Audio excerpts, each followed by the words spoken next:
Depois que Natã foi para casa, o Senhor fez adoecer o filho que a mulher de Urias dera a Davi.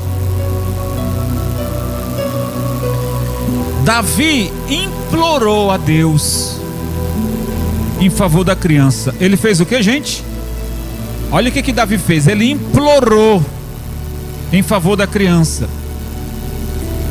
Ele jejuou e, entrando em casa, passou a noite deitado no chão. Os oficiais do palácio tentaram fazê-lo levantar-se do chão, mas ele não quis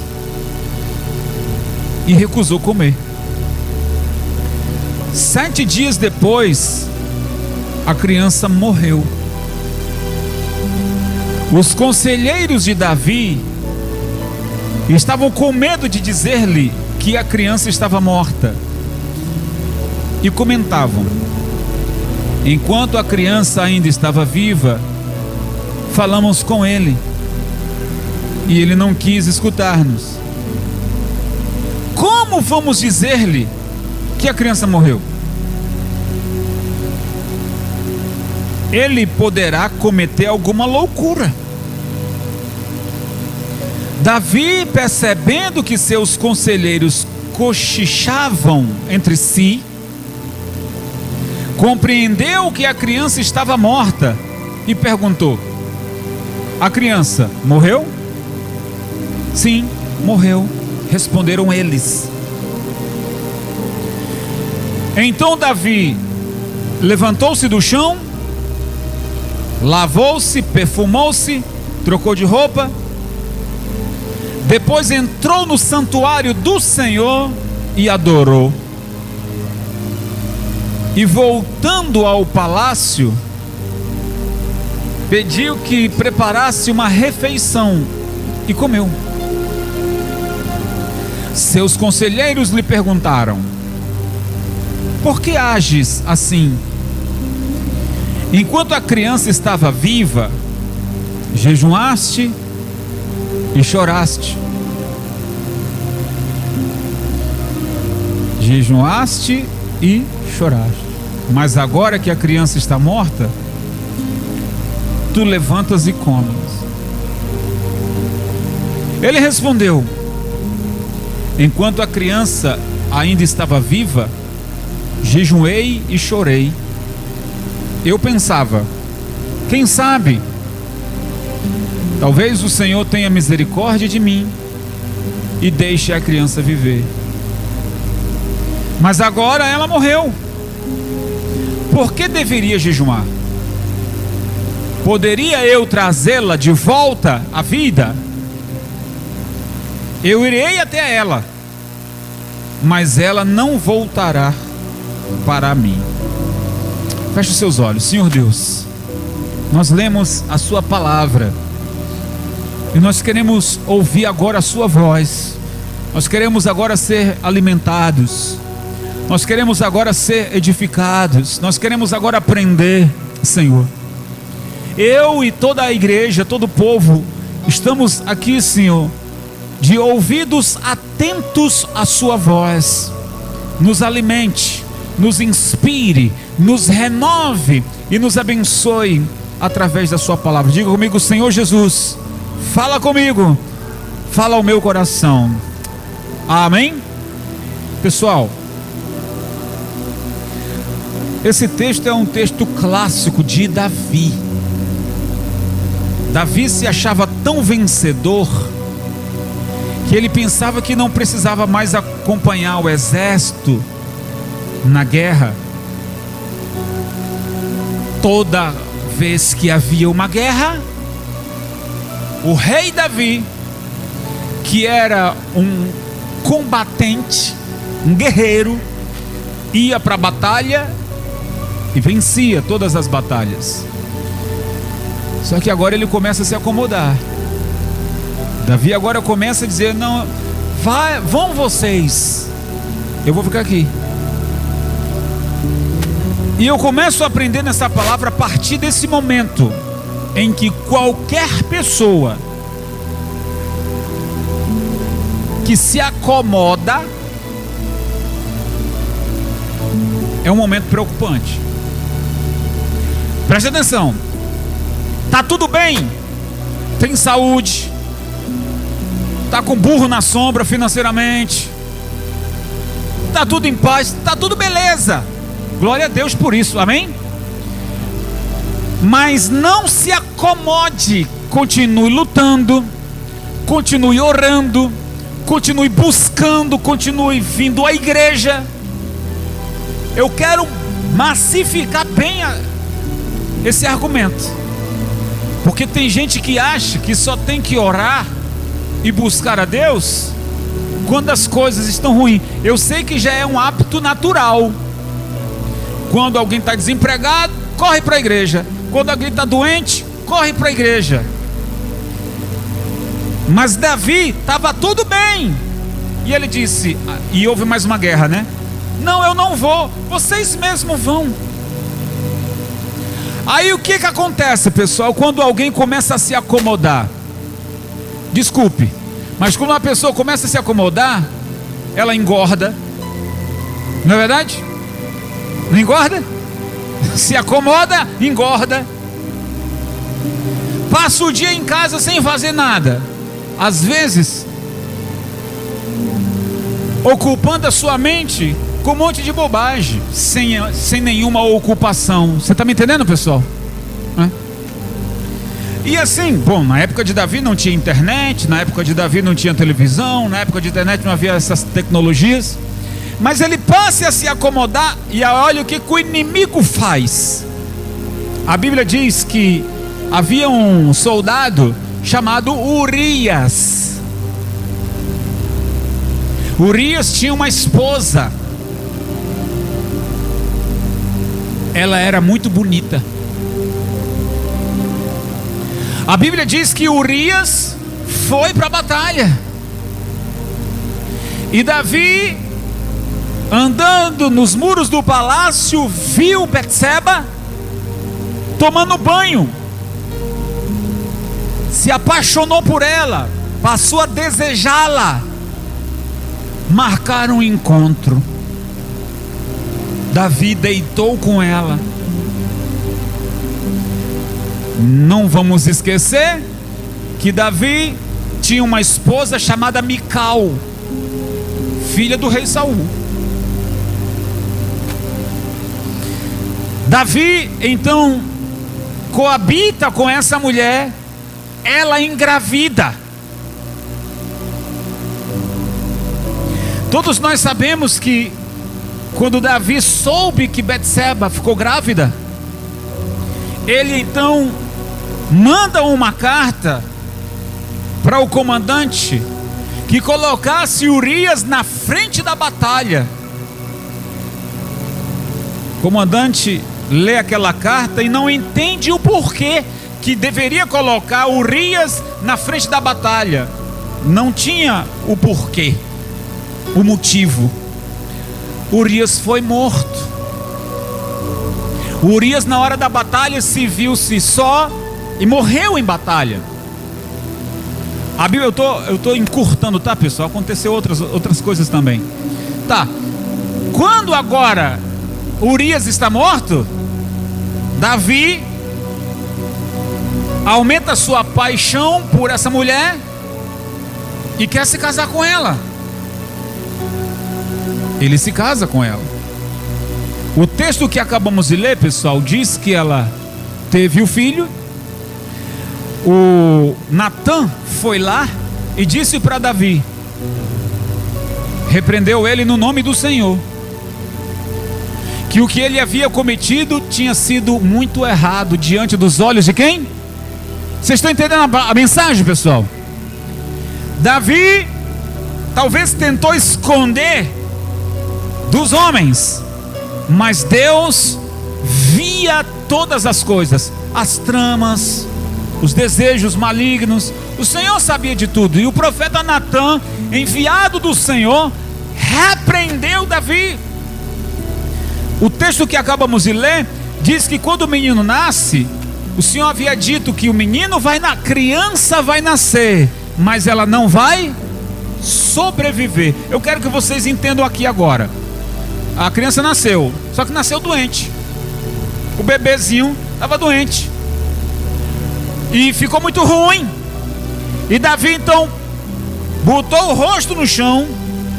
Ele começa a orar, ele começa a chorar, ele começa a jejuar. Senhor, cura essa criança. Senhor, cura essa criança. Orou, jejuou e nada, gente. A criança cada vez mais piorava.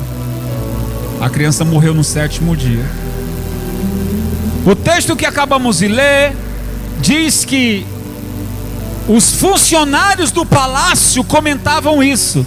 Quem é que agora vai dar notícia para o rei? Você tem coragem de ir lá levar a notícia? Eu não. Só que Davi estava vendo tudo. E ele se levantou e perguntou: como é que a criança morreu? Sim, ó rei, a criança morreu. A criança morreu. Ele se levanta, toma um banho, troca de roupa, faz a barba, pede uma comida. Os funcionários dizem: ué, enquanto a criança estava doente, o senhor orava, jejuava, e agora que ela morreu, o senhor pediu comida? Aí ele disse: olha, enquanto ela estava doente, eu tinha esperança que o Senhor me ouvisse e curasse, mas agora eu não posso fazer mais nada porque a criança morreu. Ora, o Senhor, escuta isso, gente, o Senhor já havia dito antes que a criança não iria. Agora pega a primeira chave dessa palavra. Se prepare que eu vou dizer agora. Gente, eu preciso ter muito cuidado no que eu vou falar, mas eu preciso falar. Deus não abençoa um erro. A gente sempre quer dar o que? Um jeitinho. Não tem até esse ditado, né? Que o brasileiro tem um jeitinho para tudo, não é? Só que Deus não. Eu digo nesse aspecto: Deus não pode abençoar um erro. E quais foram os erros? Vários. Um adultério, a trama de um assassinato, podemos dizer assim, para que deixasse Urias morrer sozinho. Houve toda uma trama.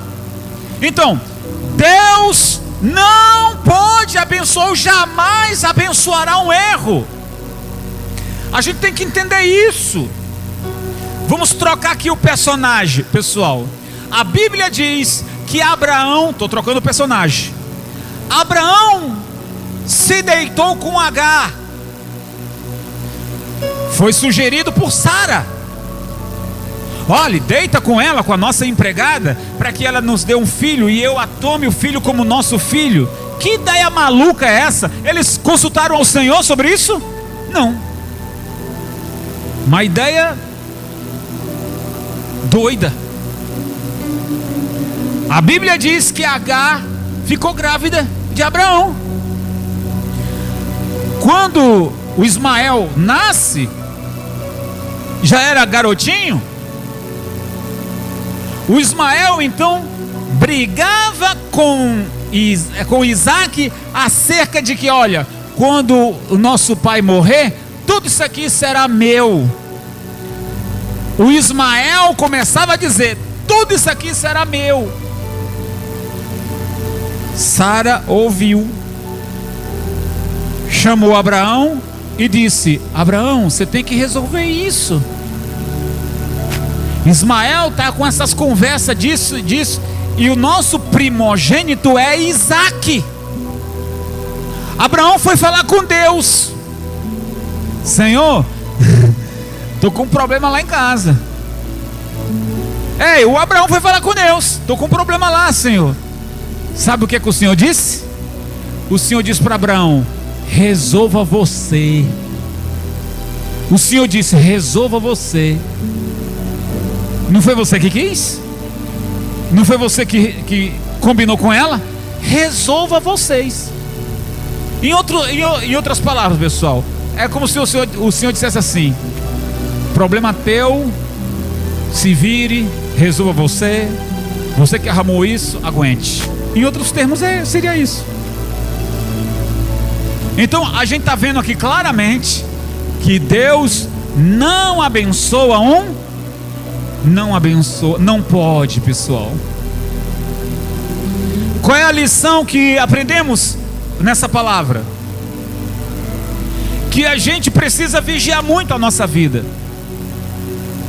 Qual é a lição? A gente precisa tomar muito cuidado, pessoal. Porque o diabo, ele sempre vai tentar nos distrair quando a gente está bem. Você sabia? Que quando a gente está bem, saúde, não está devendo nada a ninguém, está tudo bem, está tudo beleza. E o diabo vem para aproveitar essa sensação de bem-estar para você dizer assim: não vai me acontecer uma desgraça, porque comigo está tudo bem. Gente, Jesus disse: vigiai e orai e vigiai. O Senhor está dizendo: não importa o momento, você precisa orar e vigiar, sempre. Você está bem? Continue orando e seja vigilante. Vigilante no seu trabalho, vigilante no seu casamento, vigilante na sua vida espiritual, vigilante em tudo, nas suas decisões. Aí, voltando agora para Davi. Davi se viu numa situação complicada.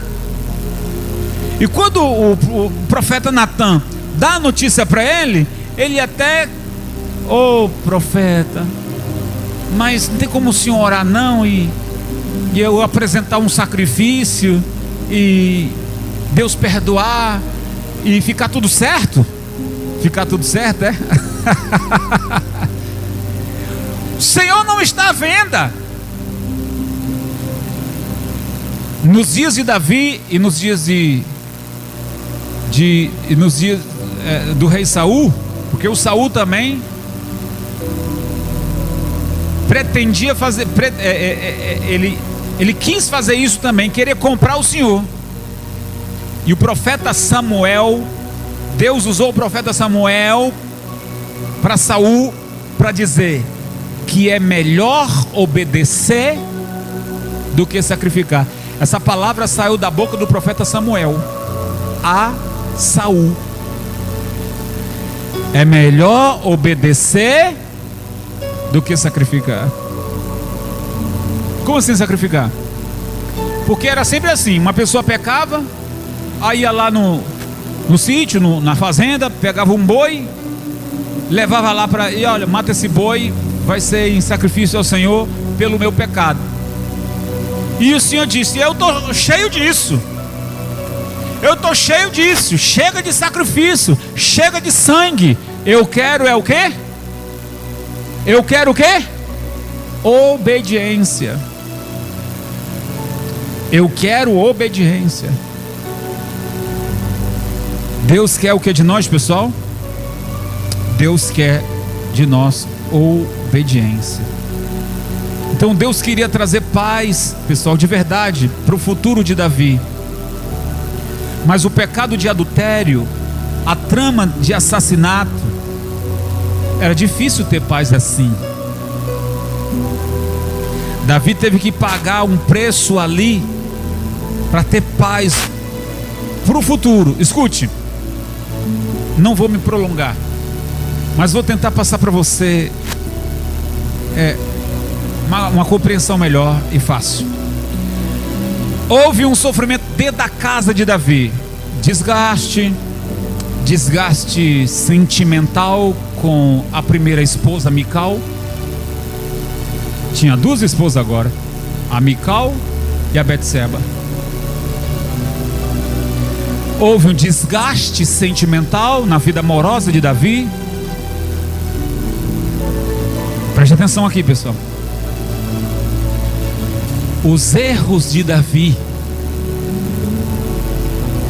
prejudicou tanto a família dele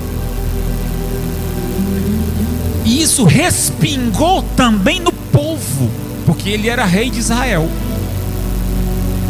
A Bíblia diz que houve uma praga na cidade entre o povo. Aparecia sarnas, úlceras.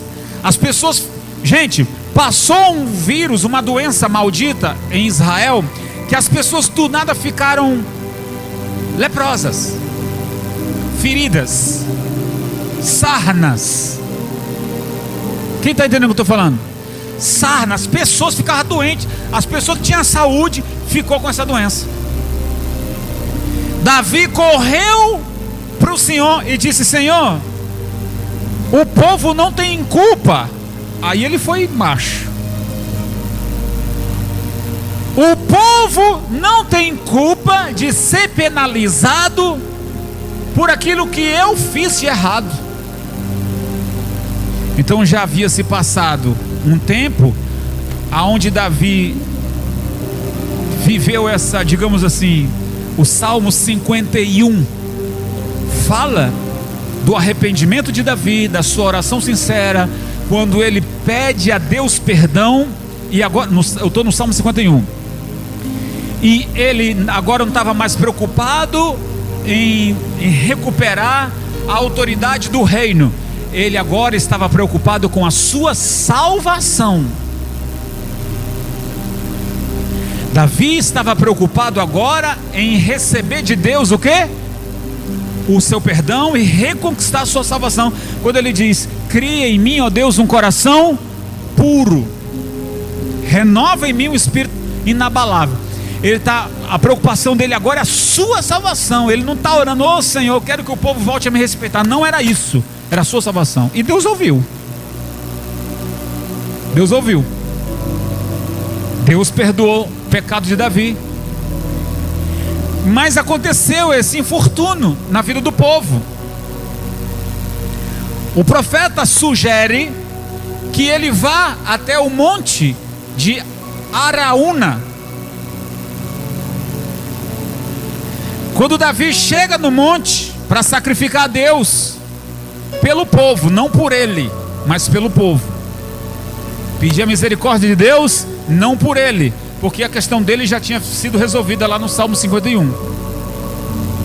Mas agora ele vai orar por quem? Senhor, o povo não merece passar por isso. Quando ele chega na eira de Araúna, o Araúna diz: que honra recebeu o rei nas minhas terras. Que fazia aqui? Eu vim aqui para sacrificar o Senhor. E Araúna diz: ok, ó rei, então eu te darei os bois, as tralhas, as pessoas para ajudar, a lenha, eu te darei tudo, pode subir, fique à vontade no monte para sacrificar o Senhor. Era nas terras de Araúna. Sabe o que Davi disse? Negativo. Eu não oferecerei nada ao Senhor que não me custe sacrifício. Vamos pontuar aqui, pessoal. O bispo, o senhor falou ainda há pouco, é melhor obedecer do sacrificar. Esse segundo ponto estava falando em relação ao povo e não a ele. Ele não iria sacrificar por ele, ele iria sacrificar pelo povo, por conta da doença que havia no povo. Ele foi macho para dizer: o povo não tem culpa de passar por isso, então eu estou disposto a oferecer qualquer coisa para que o Senhor cesse essa praga. Então eu estou colocando em pauta para vocês que, por causa de um erro, houve várias consequências. Quem está me entendendo, pessoal? Por causa do pecado e do adultério de Davi, houve várias consequências dentro da casa dele e no povo. Depois que ele sacrificou no monte de Araúna, a praga cessou. O povo voltou a ter saúde, não morreu mais ninguém. A ira do Senhor se apagou, né? Agora, gente, as consequências na casa de Davi continuaram por causa do erro. O seu pecado foi perdoado, mas olha o que acontece. A besteira que ele fez. A Bíblia diz que não havia união dentro da casa de Davi, entre os filhos. Um irmão estuprou a própria irmã. Vai vendo. Absalão jurou de morte o próprio pai. Absalão, filho de Davi. Absalão tramou uma revolta entre algumas pessoas do exército de Israel, dizendo, fazendo um montinho, se rebelando. Ele dizia: o meu pai enlouqueceu. Absalão dizia, ele era um dos chefes do exército. Ele dizia: o meu pai não tem mais moral diante do nosso povo, vamos matá-lo. O próprio filho tramar a morte do pai. Aí se você vê, né, eu estou falando de Davi, gente. A gente fala assim, poxa, como Davi foi abençoado. A gente fala assim, poxa, como Davi foi um homem tão inteligente, tão rico, tão cheio da presença de Deus. Foi, isso aí foi mesmo. Só que, sabe por que eu gosto da Bíblia? Porque a Bíblia não esconde os erros de ninguém. A Bíblia está falando da parte obscura da vida de Davi. E eu estou falando isso aqui não com pretensão de envergonhá-lo ou de meter o pau em Davi. Não, eu estou pontuando isso aqui para que a gente não cometa os mesmos erros. Quem está me entendendo, pessoal? A gente não pode cometer os mesmos erros que Davi cometeu. A gente tem que aplaudir quando ele acertou. A gente tem que imitá-lo naquilo que ele acertou. E desde mão digo que não há ninguém perfeito. Abraão foi perfeito? Não, Abraão não.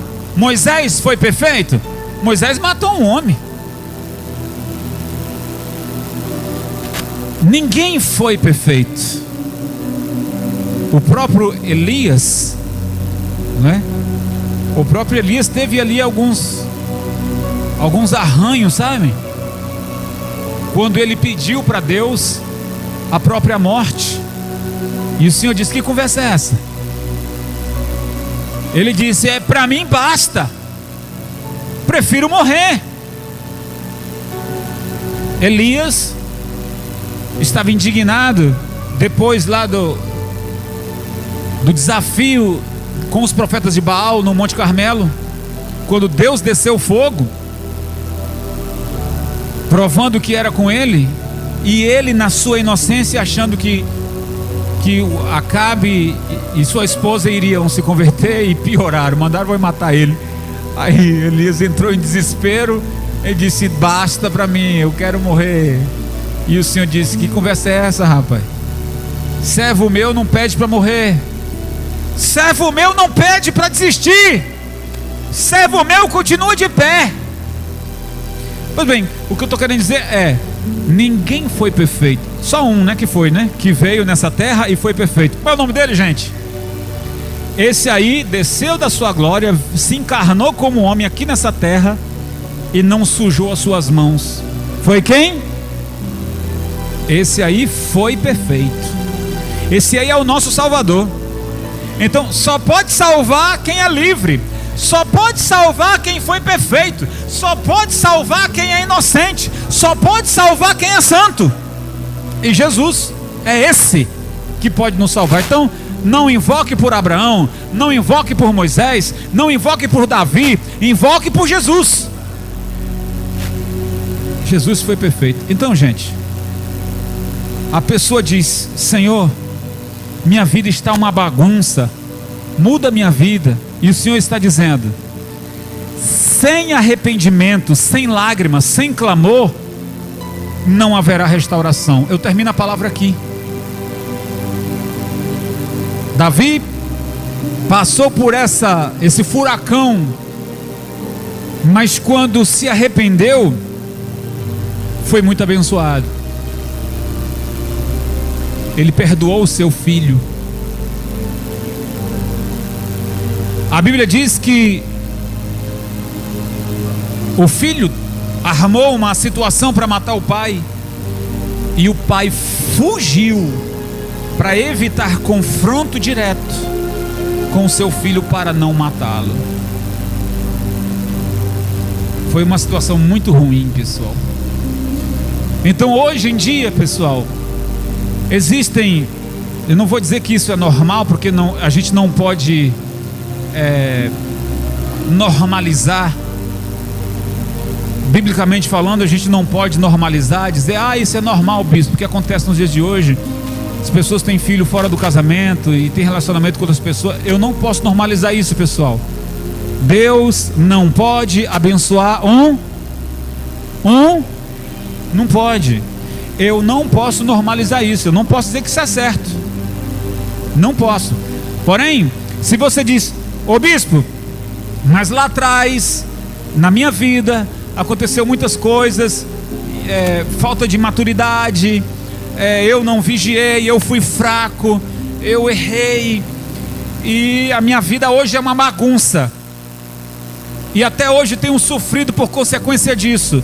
Então eu quero dizer para você que se houver da sua parte arrependimento sincero, choro, lágrimas, entrega, haverá restauração. Amém, gente? Haverá o quê? Mas não haverá restauração se você tentar normalizar isso. Não, hoje em dia tudo é assim. Não é não, pessoal. A nossa missão como cristão é fazer a diferença. E é justamente isso. Não normalizar as coisas que o mundo diz que hoje é certo. O mundo diz, não, isso aí é normal. Mas os princípios de uma pessoa que serve a Deus vai levantar a bandeira e dizer, não, está errado, eu não quero ser melhor que ninguém, mas eu farei a diferença por questão de obediência ao meu Deus. Tá bom? Então a frase que as pessoas muito dizem, Jesus veio salvar todos os pecadores. Não. Jesus veio salvar os pecadores arrependidos. Há uma diferença. Pecador todo mundo é. Sim ou não? Pecador todo mundo é. Jesus veio salvar os pecadores arrependidos. Portanto, se houver arrependimento, haverá perdão, haverá restauração, haverá nova vida. Aquilo que você diz assim, mas é difícil eu perdoar algo que me sangrou muito, algo que me fez sofrer muito. O Senhor te dará capacidade e força para que você venha esquecer isso. Sua vida ande sem que você lembre mais do passado. Como Davi disse, eu não quero uma renovação de um coração, eu quero um novo coração. Davi não pediu para renovar o coração. Ele pediu o quê? Senhor, arranca esse aqui. Esse aqui já era. Esse aqui já era. Quero um novo. Eu quero um novo coração. Só que o coração não é o órgão, tá, pessoal? O coração não é o órgão que pulsa o sangue. O coração é justamente o nosso pensamento. Amém? O coração é o nosso pensamento, é a nossa alma limpa, restaurada. Só assim a gente terá capacidade de viver uma vida plena na presença do Senhor. Quem crê nessa palavra, diga eu. Fiquem todos de pé, gente. Glorifica a Deus bem forte. Eu quero orar por você agora. Uau, que alegria ter a sua companhia aqui. Desejo muito que você aplique tudo que você aprendeu. Meu desejo aqui é alcançar o maior número de vidas para Cristo através da palavra. Então compartilhe esse vídeo para com seus amigos. Que o Senhor te abençoe e te guarde sempre. Fique na paz e até a próxima.